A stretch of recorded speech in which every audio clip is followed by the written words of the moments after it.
Hello everyone, कैसे हैं आप लोग। मुझे उम्मीद है कि आप सब बढ़िया होंगे। आज ये जवाहर नवोदय विद्यालय प्रवेश परीक्षा 2025 के लिए हम आज ये पहली क्लास लेने जा रहे हैं जो कि ऑनलाइन है।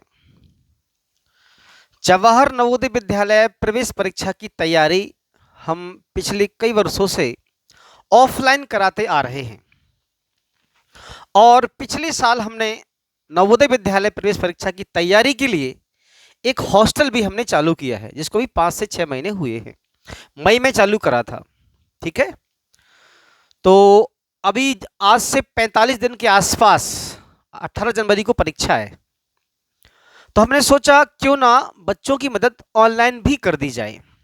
ऑफलाइन तो हम क्लासेस बाकायदा ले ही रहे हैं, तो हमारे वही बच्चे पढ़ पा रहे हैं जो हमारे यहाँ पढ़ते हैं, परंतु बहुत से बच्चे ऐसे भी हैं जो अपने घरों पे है, अपने गाँव पे हैं, है ना, अपने ज़िले में हैं, पढ़ नहीं पा रहे हैं ऑफलाइन। तो पढ़ रहे हैं लेकिन ऑनलाइन उन्हें सुविधा नहीं मिल पा रही है। तो शायद ये हमारी एक छोटी सी कोशिश है, इसमें हमें आपका सपोर्ट भी चाहिए, जिससे कि हम जवाहर नवोदय विद्यालय प्रवेश परीक्षा की तैयारी ऑनलाइन करा सकें। आज ये पहला लेक्चर है और इस लेक्चर को आप ज़्यादा से ज़्यादा शेयर करें, जिससे हमें मोटिवेशन मिले, क्योंकि जब तक मोटिवेशन नहीं मिलेगा तब तक काम आगे कैसे कर पाएंगे, है ना। तो आप प्लीज़ ये वीडियो उन बच्चों तक अवश्य पहुंचाइए जो बच्चे जवाहर नवोदय विद्यालय प्रवेश परीक्षा की तैयारी कर रहे हैं। ठीक है, आज से हमने शुरुआत करी है कि परीक्षा तक हमारी 40 से 45 क्लासें हो जाएं, जिसमें लगभग हम बच्चों को 900 के आसपास सवाल करा देंगे। अगर ये 900 सवाल आपने देख लिए, प्रतिदिन 20 सवाल, और 20 सवाल ही परीक्षा में आते भी हैं। ठीक है, कितने 20 सवाल ही आते हैं, तो 45 दिन तक अगर हम क्लास लेंगे तो एवरेज 900 सवाल हो जाएंगे। अगर इन 900 सवालों को आपने बेटा देख लिया या आपके बच्चे ने देख लिया, तो इस बात की गारंटी है कि बच्चा नवोदय विद्यालय में प्रवेश परीक्षा वो पास कर जाएगा। क्योंकि छोटे छोटे बच्चों की जो बेसिक समस्या होती है ना, वो गणित ही होती है। आकृति सब कर लेते हैं, हिंदी भी सब कर लेते हैं, जो मूलभूत समस्या है वो गणित है। तो आज ये हमारी पहली कोशिश है, पहला प्रयास है। इसमें हमें आपके बहुत ज़्यादा सपोर्ट की आवश्यकता है कि इस छोटे से वीडियो को छोटे छोटे बच्चों तक पहुंचाएं, जिससे उनकी गणित की समस्या क्या हो सके, दूर हो सके। और इस प्रैक्टिस सेट में मिक्स्ड क्वेश्चन है, जैसा कि पेपर में आएंगे ना, सेम वैसे ही क्वेश्चन है, उसी लेवल के हैं।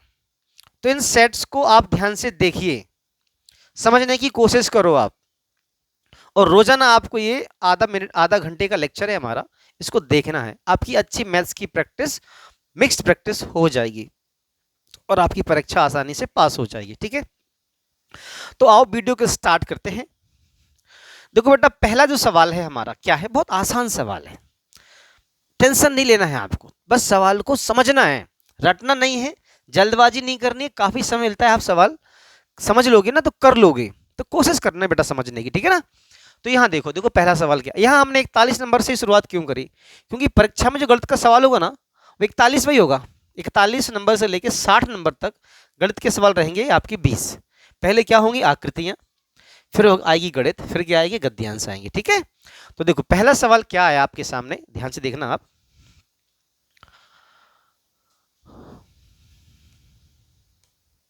पहला सवाल क्या आया आपके सामने, 6 अंकों की छोटी से छोटी संख्या, क्या, 6 अंकों की छोटी से छोटी संख्या जो अंक 5, 7, 9, 3, 2 तथा 0 से बनाई जा सकती है। आपको क्या करना है, आपको 6 अंक की संख्या बनानी। कितने की बनानी है, 6 अंक की बनानी है। और कैसी बनानी है, छोटी से छोटी बनानी है। कैसी बनानी है, छोटी से छोटी बनानी है। और आपको जब छोटी से छोटी संख्या बनानी हो तो छोटी संख्या से शुरुआत करते हैं। क्या, जब आपको छोटी से छोटी संख्या बनानी हो तो किससे शुरुआत करते बेटा, छोटी से छोटी संख्या से शुरुआत करते हैं, छोटे से छोटे अंक से शुरुआत करते हैं। तो देखो सबसे छोटा अंक आप कहोगे कि सर 0 है, तो पहले हम 0 लिखेंगे, फिर हम 2 लिखेंगे, फिर हम 3 लिखेंगे, फिर हम 5 लिखेंगे, फिर हम 7 लिखेंगे, फिर 9। अगर आप ऐसा कर दोगे तो ये गलत हो जाएगा। क्या? ये गलत हो जाए, क्यों? क्योंकि ये 6 अंक की नहीं 5 अंक की संख्या है। 0 कभी भी अंक के आगे है तो उसकी कोई वैल्यू नहीं रहती है, इसलिए आप गलती से इस उत्तर को मत लगा देना, ठीक है। अब 0 के अलावा जो छोटा है सबसे बाकी अंकों में, तो वो पकड़ो आप। तो आप कहोगे सर सबसे छोटा तो 2 है, तो 2 से शुरू करो, उसके बाद फिर 0 से शुरू करो, फिर 3, फिर 5, फिर 7 और फिर क्या? 9, ठीक है। तो ये क्या हो जाएगा? ये आपका उत्तर आ जाएगा। तो किस ऑप्शन में मिल रहा है? 2 इधर है भैया, 0, 3, 5, 7, 9। तो ये डी जो है ना, चौथा वाला आपका उत्तर हो जाएगा बेटा। तो चौथा वाला क्या करेंगे अपन? गोला भर लेंगे। समझ में आई? पहला सवाल समझ में आया आपको? ठीक है। अब देखो दूसरा सवाल अपन करते हैं।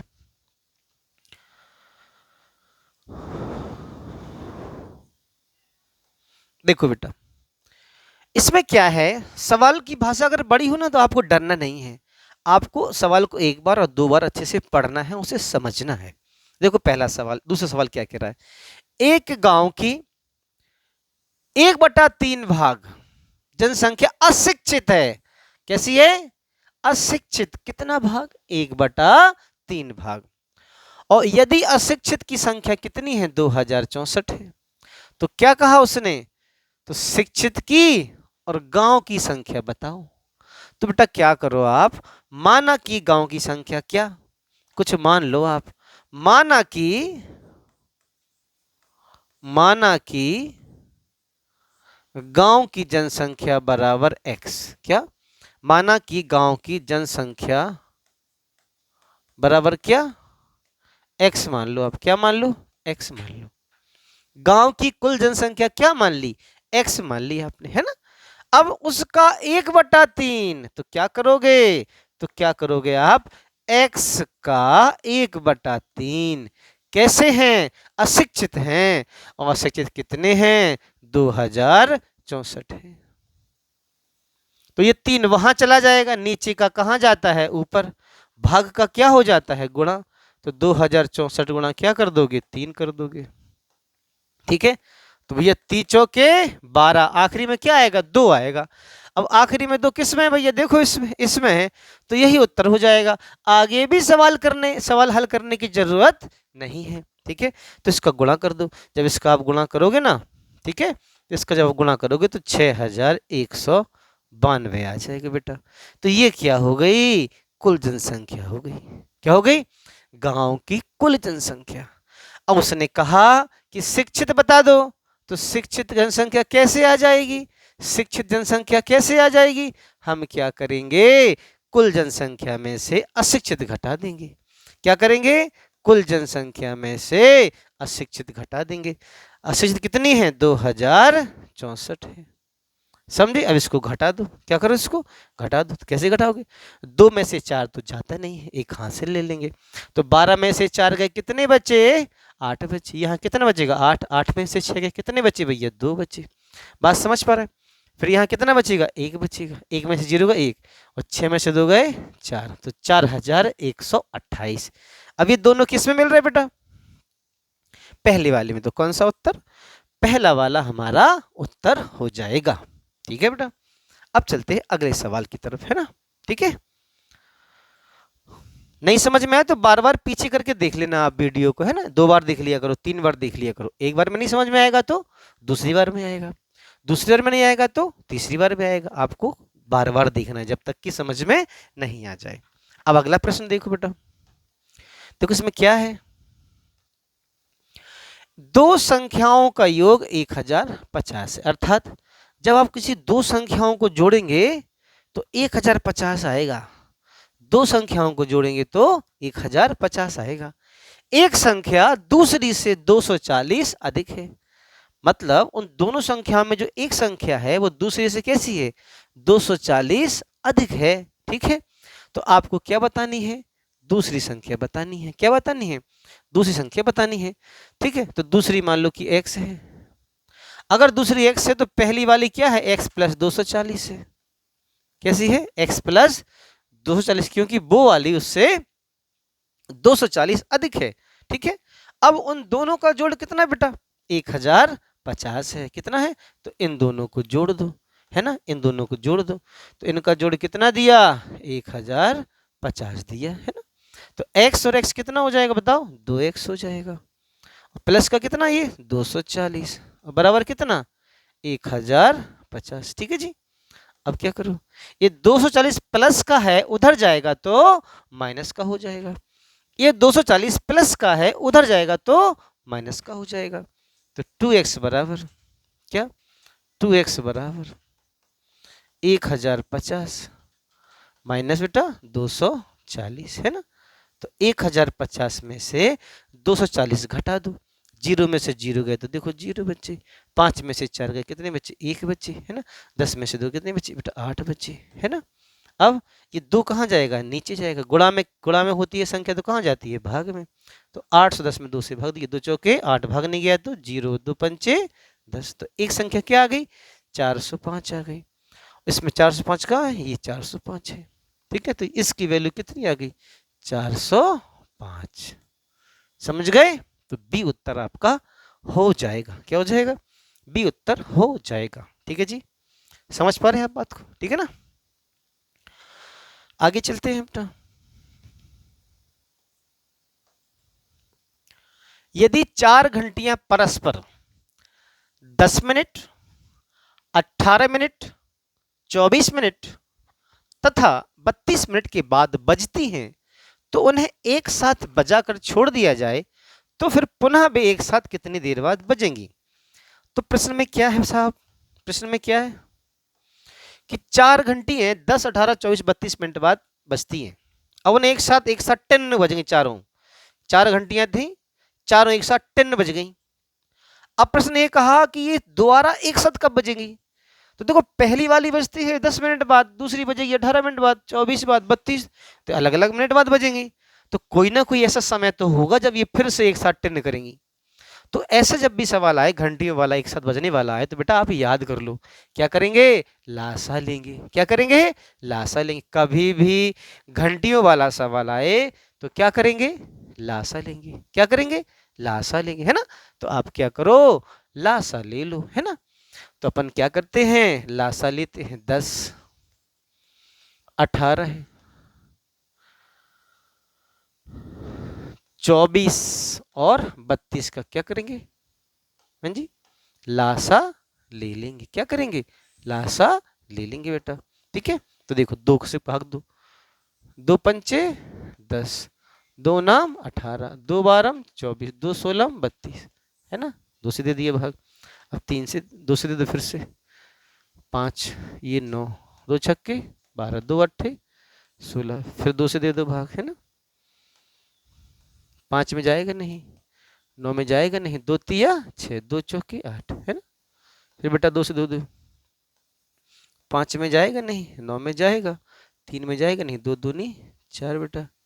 फिर 2 से दे दो आप, 5 में जाएगा नहीं, 9 में जाएगा नहीं, 3 में 2 एक कम 2। फिर किससे दे दो बेटा, 3 से दे दो। किससे दे दो, 3 से। 5 में जाएगा नहीं, 9, 3 एक कम 3, 5 मिनट, 3 तिरके 9, 3 एकम 3 1। अब 3 और 5 कैसी हैं देखो, आवाज संख्या। फिर किससे जाएगा, 3 से जाएगा। 3 5 में तो जाएगा नहीं, 3 एकम 3 1 1। अब किससे जाएगा, 5 से, 5 एकम 5, सारे कट गए। ठीक है, अब इनका आपस में क्या कर दो, गुणा कर दो। क्या कर दो, गुणा। तो लासा बराबर, लासा बराबर क्या, लासा बराबर क्या करेंगे, लासा बराबर क्या, लासा बराबर 2, क्या 2, गुणा कितना 2, गुणा कितना 2, गुणा कितना 2, गुणा कितना 2, कितनी बार 2 है भैया, 5 बार। गुणा कितना 3, गुणा कितना 3, गुणा कितना 3। ठीक है, 2 दूनी 4, दूनी 8, दूनी 16, दूनी 32, 32 और 3 तिरके 9, गुणे 5, 5 से गुणा कर दो, 5 दूनी 10 की 0 हासिल 1, 5 3 15 और 1 16 गुणा 9, 16 में 144। तो 1440 मिनट बाद बजेंगी घंटियां। कब बजेंगी? 1440 मिनट बाद बजेंगी घंटियां। अब देखो ऑप्शन में, देखो यहां तो ऑप्शन मिनट में है ही नहीं, ये तो घंटे में है। तो बेटा हम जानते हैं कि 1 घंटा में कितना मिनट होता है? 1 घंटा में कितना मिनट बेटा? 60 मिनट। कितना? 60 मिनट। तो 1 मिनट में कितने घंटे हो जाएंगे? 1/60 घंटे हो जाएंगे, है ना। तो अगर घंटा को मिनट बनाना है तो 60 से गुणा करते हैं, और मिनट से घंटा बनाना है तो 60 से भाग देते हैं। क्या? घंटा से मिनट बनाना है तो 60 से गुणा करते हैं, और मिनट से घंटा बनाना है तो 60 से भाग देते हैं। तो बेटा इसमें क्या करो, 60 से भाग दे दो। तो 0 से 0, 6 दूनी 12, 0 से 0 कट जाएगा, 6 दूनी 12, 6 चौके 24। तो कितना घंटा आंसर? 24 घंटा आंसर। तो कौन सा ऑप्शन? दूसरा ऑप्शन आपका करेक्ट हो जाएगा। ठीक है जी, कौन सा? दूसरा ऑप्शन आपका करेक्ट हो जाएगा। ठीक है जी, चलते हैं नेक्स्ट क्वेश्चन की तरफ। देखो, अशोक क्रय दर पर ही चावल बेचने का ढोंग करता है। क्या कर रहा है? वो कह रहा है कि मैंने जितने में खरीदा मैं उतने में बेच रहा हूं। बेईमान है ये दुकानदार। अब वो 1 किलोग्राम की बजाय 100 ग्राम कम तौलता है। मतलब उसको तौलना तो चाहिए 1000 ग्राम, लेकिन 100 ग्राम कम तौल रहा है। तो कितना तौल रहा है? 900 ग्राम। समझे आप बात? बेईमानी कर रहा है, बदमाश है ये दुकानदार। अब वो 1000 ग्राम उसको तौलना चाहिए, लेकिन तौल कितने ग्राम रहा है? 900 ग्राम रहा है। कितने ग्राम? 900 ग्राम। कितने ग्राम कम तौला उसने? 100 ग्राम कम तौला। कितने ग्राम कम तौला उसने? 1000 ग्राम का माल उसने, पैसा 1000 ग्राम का लिया है, लेकिन तौला 900 ग्राम का है, 100 ग्राम कम तौला। तो ऐसी स्थिति में लाभ अगर अपन को निकालना है तो कैसे निकालते हैं? जितने ग्राम कम तौला, कितने ग्राम तौला भैया? 100 ग्राम। और कितना तौला? 900 तौला। और गुणा कितना? 100। बेईमान दुकानदार का लाभ अगर निकालना है तो जितना कम तौला वो ऊपर, जितना कम तौला वो ऊपर, और जितना नीचे, जितना तौला वो नीचे, जितना तौला वो नीचे। जितना कम तौला वो ऊपर और जितना तौला वो नीचे। 900 तौला तो 900 नीचे। बस 0 से 0 कैंसिल, 0 से 0 कैंसिल। 9 एकम 9, 1 बचा, 9 एकम 9 तो 11 सही, 1/9% का लाभ हो जाएगा। तो कौन सा ऑप्शन? बी ऑप्शन करेक्ट हो जाएगा। कौन सा? बी ऑप्शन करेक्ट हो जाएगा। ठीक है, समझे भैया बात? ठीक है जी।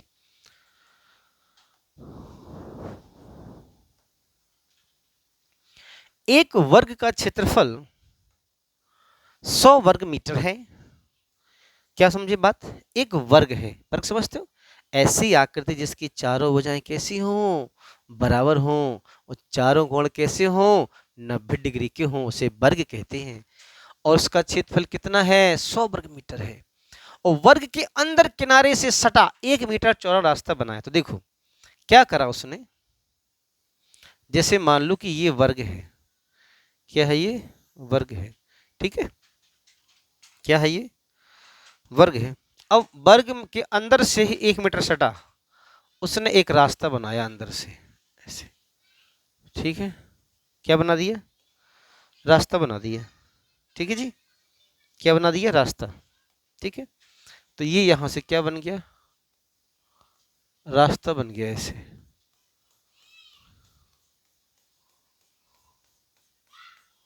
ये क्या बन गया? रास्ता बन गया। अब देखो बेटा, ये अगर एक वर्ग है और इसका क्षेत्रफल अगर 100 है, तो अगर क्षेत्रफल 100 है ना बेटा, तो भुजा 10 मीटर हो जाती है। 100 का वर्गमूल कितना होता है? 10। तो ये भी 10 हो जाएगी, ये भी 10 हो जाएगी। चारों भुजाएं कितनी हो जाएंगी? 10 हो जाएंगी। ठीक है, कितनी हो जाएंगी? 10 हो जाएंगी। अब रास्ता 1 मीटर का है, तो यहां से यहां 1 मीटर, यहां से यहां 1 मीटर, यहां से यहां कितना? 1 मीटर। ठीक है, इतना। तो 1 मीटर ये, 1 मीटर ये, 2 मीटर कम हो के देखिए कितनी बची भैया? फिर 8 मीटर। 1 मीटर ये वाला कम, 1 मीटर ये वाला कम, तो ये कितनी बची 8 मीटर। 1 मीटर यहाँ से कम, 1 मीटर यहाँ से कम है ना, तो ये भी 8 मीटर और ये भी 8 मीटर। तो अंदर का वर्ग की भुजा 8 मीटर है, बाहर की वर्ग की भुजा 10 मीटर है। उसने क्या पूछा, रास्ते का क्षेत्रफल। बेटा क्या पूछा, रास्ते का क्षेत्रफल।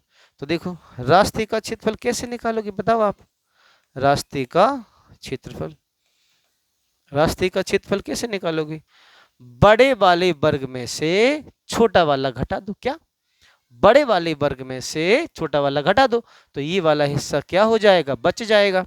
तो बड़े वाले वर्ग का क्षेत्रफल कितना है भैया, भुजा का स्क्वायर, छोटे वाले 8 का स्क्वायर। तो 10 का स्क्वायर 100, 8 का 64, तो 100 में से 64 गए, कितनी बची 36, तो कितना उत्तर 36 मीटर स्क्वायर। तो कौन सा ऑप्शन लगा देंगे बेटा, सी ऑप्शन हम क्लिक कर देंगे। कौन सा ऑप्शन, चौथा ऑप्शन हमारा करेक्ट हो जाएगा। क्या बात समझ में आई, कौन सा ऑप्शन करेक्ट हो जाएगा, चौथा ऑप्शन हमारा करेक्ट हो जाएगा। ठीक,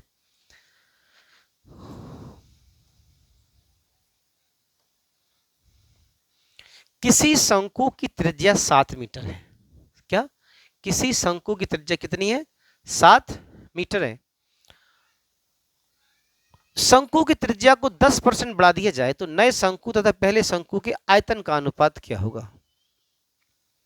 देखो शंकु बेटा क्या होता है, शंकु की टोपी इस तरह, बर्थ जन्मदिन की टोपी देखी ना आपने, ये इस तरह से होता है बेटा शंकु।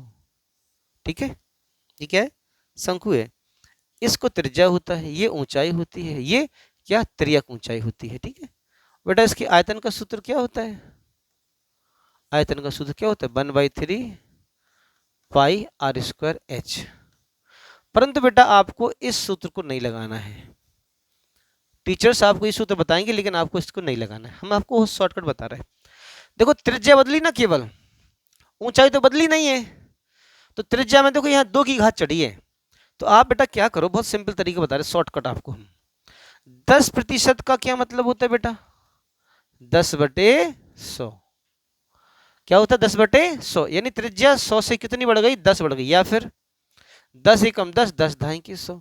तो पहली त्रिज्या 10 थी तो कितनी हो गई, 11 हो गई। तो 2 बार लेना है अनुपात, क्योंकि पावर कितनी है 2, तो 10 ढाई के कितना होता है बेटा 100, और 11 11 में कितना होता है 121। समझे, समझे भाई ये बात, तो उसने क्या बोला, तो शंकु तथा पहले शंकु के आयतन का अनुपात, पहले शंकु के आयतन, नए शंकु पहले, तो नया शंकु पहले है, बाद में नए शंकु, फिर पहले शंकु, तो नया शंकु तो 121 होगी ना। तो उत्तर यहाँ पे देखो 2 है, एक तो 100:121 और 100:100।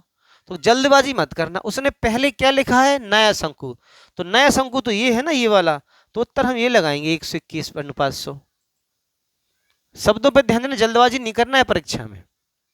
पहले उसने क्या लिख दिया नया शंकु, तो नए शंकु का अनुपात बढ़ गया, तो 121 वाला पहले, बाद में 100, तो क्या उत्तर 121/100 उत्तर लगेगा बेटा। ठीक है, समझ पा रहे हो आप।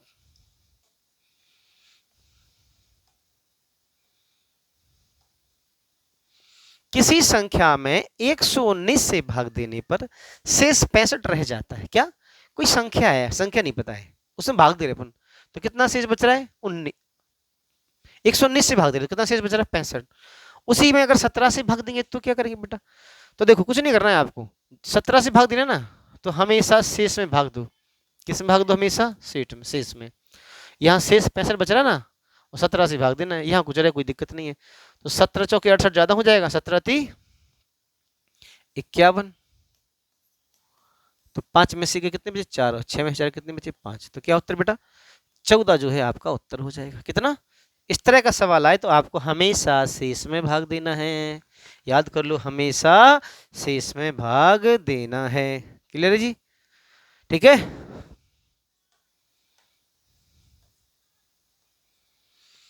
किसी धन का 10% वार्षिक ब्याज की दर से 3 वर्ष से साधारण ब्याज 300 रुपये का, किस धन का है ना, यानी प्रिंसिपल निकालना है। तो बेटा आपको साधारण ब्याज का सूत्र तो पता ही होगा है ना, क्या है बताओ साधारण ब्याज का सूत्र है जी, साधारण ब्याज बराबर मूलधन गुणे दर गुणे समय और बटे 100।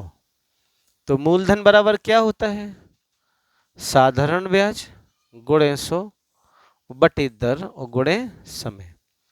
देखो आप छोटे छोटे बच्चे हो इसलिए हम सूत्र बता रहे हैं, वरना हमारी गणित में सूत्र तो नहीं लगते हैं। साधारण ब्याज कितना दिया उसने, 300 रुपया दिया, गुणा कितना 100, दर कितनी है 10%, समय कितना है 3 है। देखो 0 से 0 कट गया, 3 ढाई के क्या 30, और 100 गुणे 10 कितना 1000, 100 गुणे 10 कितना 1000। तो कौन सा ऑप्शन, बी ऑप्शन करेक्ट हो जाएगा। कौन सा ऑप्शन, बी ऑप्शन आपका करेक्ट हो जाएगा। समझ पा रहे हैं, तो सूत्र को याद रखो। साधारण ब्याज के अलावा कुछ भी पूछे तो हमेशा साधारण ब्याज गुणे 100 ऊपर रहेगा, बाकी नीचे चीजें नीचे रहेंगी। ठीक है, चलते हैं अगले सवाल की तरफ। 20 सवाल ये देख के जाना है आपको, हम बार बार बोल रहे हैं 20 सवाल, धैर्य के साथ मात्र 30 मिनट दे दो आप। निम्न में से इसके समतुल्य कौन होगा भैया, सब में परसेंट लगाए तो इसके समतुल्य, ये सॉल्व करने के बाद ये आना चाहिए। 100 से भाग देंगे तो ये इधर आ जाएगा डेसिमल, ये नहीं हो सकता उत्तर। 100 से भाग देंगे तो ये और पॉइंट में चला जाएगा, ये नहीं हो सकता उत्तर। इसमें 100 से भाग देंगे तो यहाँ आ जाएगा पॉइंट, तो यही आंसर हो जाएगा। इस चिन्ह का मतलब बेटा क्या होता है, 100 से भाग। क्या होता है, 100 से भाग। तो ये देखो 1001% है ना, तो 1001% है, परसेंट माने 100 से भाग।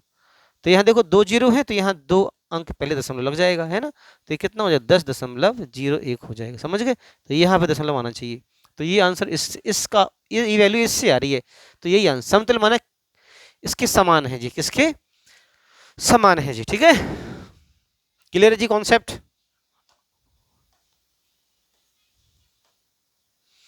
बयालीस के गुणनखंडों की संख्या क्या है। देखो हमने आपको गुणनखंडों की संख्या की बहुत अच्छी ट्रिक बता रखी है ऑफलाइन बैच में, इधर भी देख लो, बता दे रहे फिर से। आपको उस संख्या को तोड़ना है अभाज्य गुणनखंड में। किस में तोड़ना है, अभाज्य गुणनखंड में। तो मान लो ए बी सी क्या है, अभाज्य गुणनखंड है। क्या है, ए बी सी अभाज्य, इनकी पावर क्या है, एक्स वाई और जेड है। ठीक, कितनी है इसकी पावर, एक्स वाई और जेड। आपने अभाज्य गुणनखंड कर लिए, ए बी सी की पावर में एक्स वाई जेड में आ गए। तो गुणनखंडों की संख्या बराबर, गुणनखंडों की संख्या बराबर,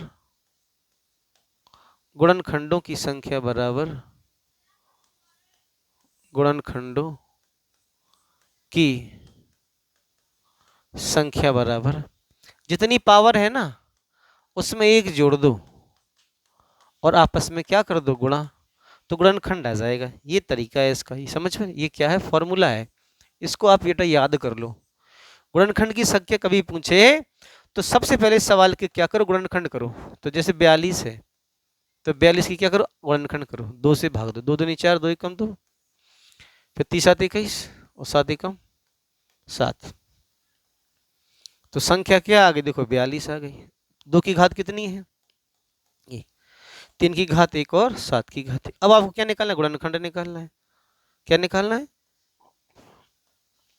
गुणनखंडों की संख्या निकालनी। क्या निकालनी बेटा, गुणनखंडों की संख्या। तो क्या बोला था कि घात जो आए अभाज्य गुणनखंडों की, उनकी घात में यहाँ एक आई घात, तो एक में एक जोड़ दो। यहाँ भी घात एक आई तो एक में एक जोड़ दो। यहाँ भी घात एक आई तो एक में एक जोड़ दो। एक और एक कितना हो जाएगा बेटा, 2 हो जाएगा। ये कितना हो जाएगा, 2 हो जाएगा। ये कितना, एक और एक 2, फिर 2 दूनी 4 और 4 दूनी, इसका मतलब 42 के कितने गुणनखंड होंगे, 8 होंगे। तो कौन सा उत्तर, ये बी उत्तर आ जाएगा। ठीक है,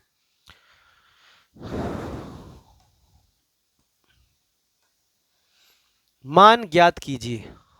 देखो ये 37 ये है, ये 3.6 है, कितना है, तो देखो ध्यान से 37.188, 3.6। अच्छा ये 3 मानो आप, अगर 3 से भाग भी दोगे ना इधर, मान लो ये 36 है तो 36 से कम 36, फिर भाग नहीं जाएगा तो 0, 10 आएगा 10 के आसपास। तो कौन सा उत्तर, कॉमन सेंस, ये उत्तर हो जाएगा। पूरा सॉल्व करोगे तो भैया दशमलव हटेगा तो यहाँ एक बिंदी बढ़ जाएगी, यहाँ दशमलव हटेगा तो यहाँ कितनी बिंदी बढ़ जाएंगे, 3 बिंदी बढ़ जाएंगी, है ना। फिर 0 0 कटेगा, फिर अपन क्या दोगे, भाग दोगे। तो 37,188 भाग किससे दोगे, फिर 3600 से भाग दोगे।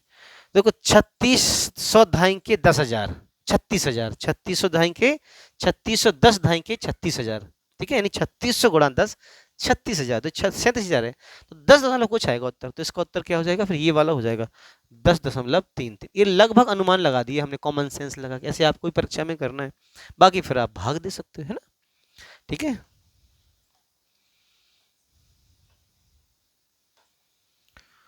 एक संतरे का मूल्य 2.5 रुपये, 2.5 मतलब समझते हो आप, 2.50 पैसा, 2 रुपया और 50 पैसा।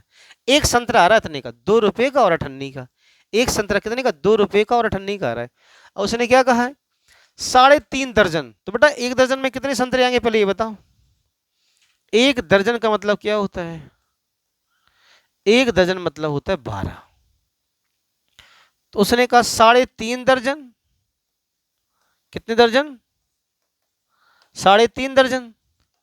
तो अगर 1 दर्जन में 12 संतरे हैं तो 3.5 मतलब 3 दर्जन, और 3 दर्जन के अलावा आधा दर्जन और, तो अगर 1 दर्जन में 12 है तो आधे में 6 होंगे, और 3 दर्जन है तो 12 3 36, तो यही होगा, 6 में तो 42 हो जाएंगे, या फिर गलत लगाओ, 1 दर्जन में 12 तो 3.5 दर्जन में कितने, तो 3.5 गुणे 12, तो कितने संतरे आ जाएंगे, 42 संतरे आ जाएंगे, कितने संतरे।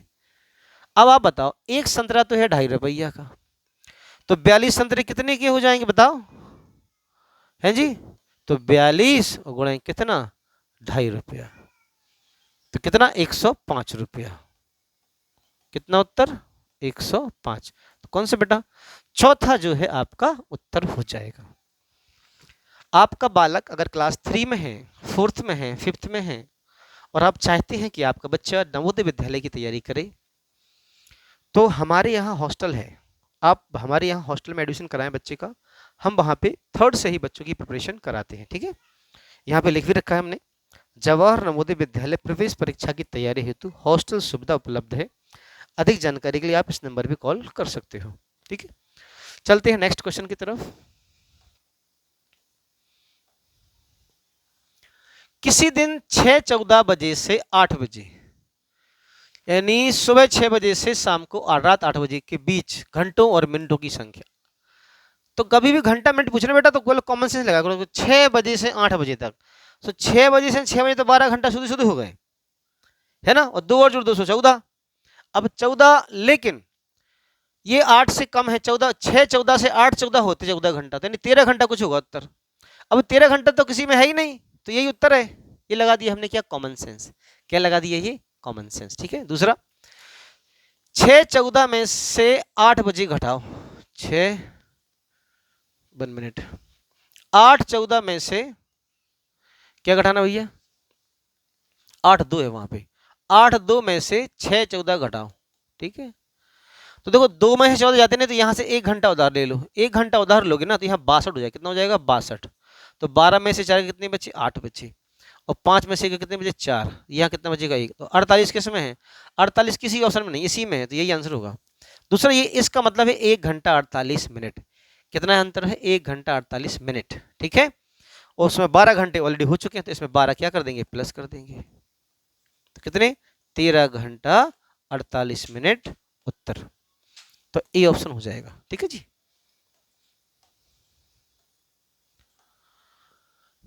494 318 का निकटतम सैकड़ा, अब देखो यहाँ पे जल्दबाजी नहीं करना बेटा, आप 496 और 318 को जब आप जोड़ोगे ना, तो 6 8 14 के 4, हासिल 1, 9 और 1 10 और 1 11, हासिल 1, 4 3 7 और 1 8, 8 14 आ रहा है।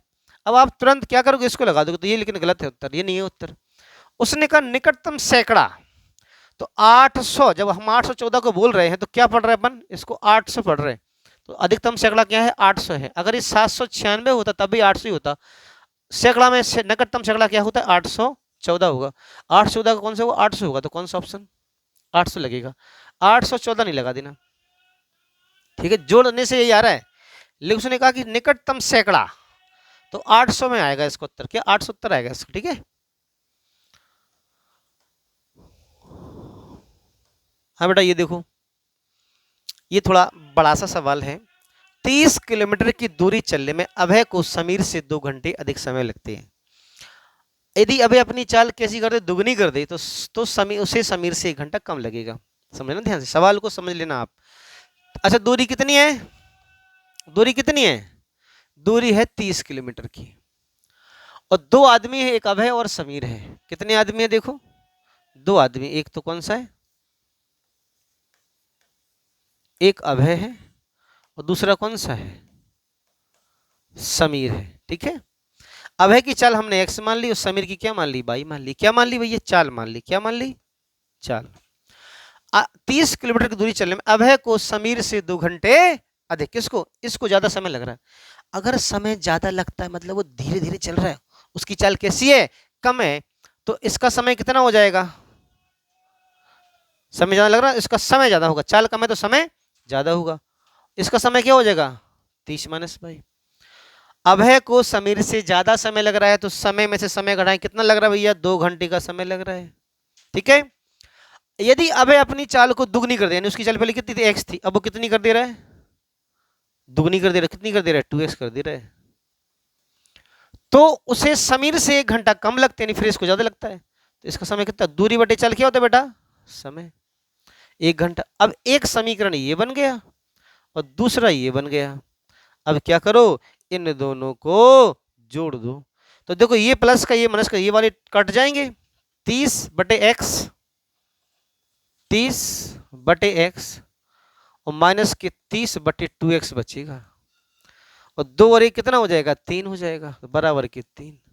लासा कितना आएगा, 2x। 2 बार भाग जाएगा, 3×2 = 60, एक बार तो 30, 3×2 = 6, तो 30 बराबर कितने x, 6x। तो x बराबर 6×5 = 30। तो बेटा क्या उत्तर आ जाएगा, 5। तो कौन सा ऑप्शन, ए ऑप्शन आपका करेक्ट हो जाएगा। ये थोड़ा सा अच्छा सवाल था, है ना। नहीं समझ में, इसको फिर से समझ लो या आप वीडियो को बैक करके। नेक्स्ट क्वेश्चन, एक व्यक्ति 30 किलोमीटर की दूरी को 6 किलोमीटर प्रति घंटा की चाल से तय करता है। ठीक है, मान लो उसको इधर से इधर जाना है, ये दूरी कितनी है, 30 किलोमीटर की है और 6 घंटे की चाल से जाता है। तो 30/6, तो कितने घंटे लग रहे हैं उसको, 5 घंटे लग रहे हैं। और शेष 40 को 5 घंटे से, तो अभी शेष 40 और भैया, अब इस 40 को कितने, 5 घंटे में तय करता है। कितने घंटे में तय करता है, 5 घंटे में। तो कुल दूरी कितनी तय करी उसने बताओ, ये 30 ये करी, 40 ये करी, तो औसत चाल क्या हो जाएगी, क्या भैया, औसत चाल क्या होती है, कुल दूरी बटे कुल समय। औसत चाल क्या होती है, कुल दूरी बटे कुल समय, है ना। तो और कुल दूरी कितनी है, ये 30, ये कितनी है, 40। कुल समय कितना, 5 घंटा इधर 5 घंटा इधर, तो 5 + 5, तो 30 40 70, 5 5 10, तो क्या 7 किलोमीटर प्रति घंटा। तो कौन सा ऑप्शन, पहला ऑप्शन हमारा करेक्ट हो जाएगा। कौन सा, पहला ऑप्शन हमारा करेक्ट हो जाएगा। ठीक है जी, चलते हैं अगले सवाल की तरफ। एक और इंपॉर्टेंट सूचना बार बार बता रहे हैं आपको हम, जवाहर नवोदय विद्यालय प्रवेश परीक्षा के लिए हमारे यहाँ पे हॉस्टल उपलब्ध है, ऑफलाइन कक्षाएं चलती हैं, मॉर्निंग टू इवनिंग क्लासेस चलती हैं, रहने खाने की बढ़िया उत्तम व्यवस्था है, घर से दूर घर जैसा ही खाना है, सुबह नाश्ता, दोपहर में लंच, फिर डिनर, और morning to evening continue classes, sports भी होते हैं इवनिंग में 1 घंटे के गैप में। ठीक है, तो जवाहर नवोदय विद्यालय प्रवेश परीक्षा की तैयारी हेतु हॉस्टल सुविधा उपलब्ध है, आप इस नंबर पर संपर्क कर सकते हैं फीस वगैरह की जानकारी लेने के लिए। ठीक है, आगे चलते हैं। इसकी वैल्यू क्या होगी, तो देखो पहले भाग होता है बेटा, फिर गुणा होता है, फिर जोड़ होता है, फिर घटाना। लेकिन इन चार के अलावा अगर ब्रैकेट वगैरह आ जाए, है ना, मोड वगैरह आ जाए, तो ब्रैकेट पहले सोल्व होता है, ऑफ होता है फिर, है ना। तो ये ब्रैकेट पहले सोल्व होता है। 9 और 7 कितना हो जाएगा बेटा, 16। अब भाग गुणे, भाग 4 गुणे 5। अब गलती से 4 5 20 नहीं कर देना, नहीं तो 16/20 उत्तर आ जाएगा। पहले क्या करना पड़ेगा, भाग, तो 4 का भाग 16 में कितनी, 4 चौके 16, तो 4 बार गया, और 4 गुणे 5 कितना बेटा, 20। तो क्या उत्तर, 20 आपका उत्तर आ जाएगा। ठीक है जी, नेक्स्ट क्वेश्चन। दो संख्याओं का लासा 225 है, उनका मासा अगर 5 है, 5 यहां 5 है बेटा, कितना है, 5 है। ठीक है, मासा अगर 5 है, ठीक है, क्या है मासा, मासा अगर 5 है, यदि संख्या एक संख्या 25 है दूसरी, तो एक सूत्र याद करो बेटा आप, कौन सा? मासा गुणे लासा बराबर पहली संख्या गुणा दूसरी संख्या। क्या? मासा गुणे लासा बराबर पहली संख्या गुणे दूसरी संख्या। इस फॉर्मूले को आपको याद कर लेना है। क्या? मासा गुणे लासा बराबर पहली संख्या गुणे दूसरी संख्या, है ना। तो देखो बेटा, मासा कितना दिया आपको? मासा कितना दिया? दो संख्याओं का लासा 225 है। मासा कितना है?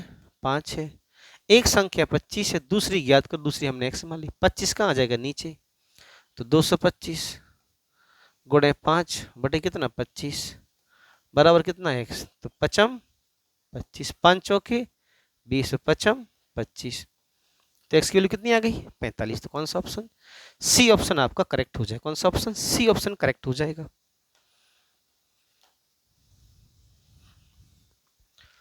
3 5 3 6 2 में 5 के स्थानीय मान तथा इसके अंकित मान। तो देखो बेटा, दो प्रकार के मान होते हैं, एक स्थानीय मान होता है, एक अंकित। अंकित मतलब उसका खुद का मान। तो हर अंक का अंकित मान वही होता है जो वो है, ठीक है। जैसे कहा 5 का अंकित मान तो 5 ही होगा, 6 का अंकित मान 6 ही होगा, 7 का अंकित मान 7। हाँ, स्थानीय मान बदलता रहता है, ये स्थान पर निर्भर करता है। स्थानीय मान मतलब स्थान वाला मान। तो देखो 3 5 3 6 2, इकाई दहाई सैकड़ा हजार। तो 5 कौन से स्थान पे है? 1000वें स्थान पे है। तो 5 का स्थानीय मान कितना हो जाएगा बेटा? 5000, है ना। और इसका अंकित मान क्या हो जाएगा? अंकित मान वो खुद ही होता है। तो उसमें से अंकित मान इसका 5 है, घटा दो, 10 में से 5 गए, अभी बाकी कितना बचेगा? 9 9। तो 4995 स्थानीय मान और अंकित मान का अंतर कितना हो गया? 4995। ठीक है। क्या भैया सब कुछ समझ में आया? सभी सवाल समझ में आए आपको कि नहीं आए? बताइए। ठीक है। तो ये नवहर नवोदय विद्यालय प्रवेश परीक्षा का पहला सेट हमने ऑनलाइन कराया है, और ये हमारी कोशिश है कि आपको रेगुलर बेस पे हम क्या करेंगे, सेट उपलब्ध कराएंगे। तो वीडियो को बराबर देखें, शेयर भी करें। अगर कोई फिर भी सवाल नहीं समझ में आया तो आपको ये नंबर दे रखा है हेल्प के लिए, आप इस नंबर पे कॉल करो, हम आपको वीडियो कॉल के माध्यम से पूरा सवाल विद सॉल्यूशन बढ़िया समझा देंगे। ठीक है ना। तो अगर कोई सवाल नहीं आया तो कमेंट अवश्य करें, आप बेहिचक पूछें, कोई इसका चार्ज नहीं लग रहा है। ठीक है ना। तो मिलते हैं आपसे नेक्स्ट सेशन में, नेक्स्ट सेट में। आज के लिए इतना ही। जय हिंद, जय भारत और वंदे मातरम।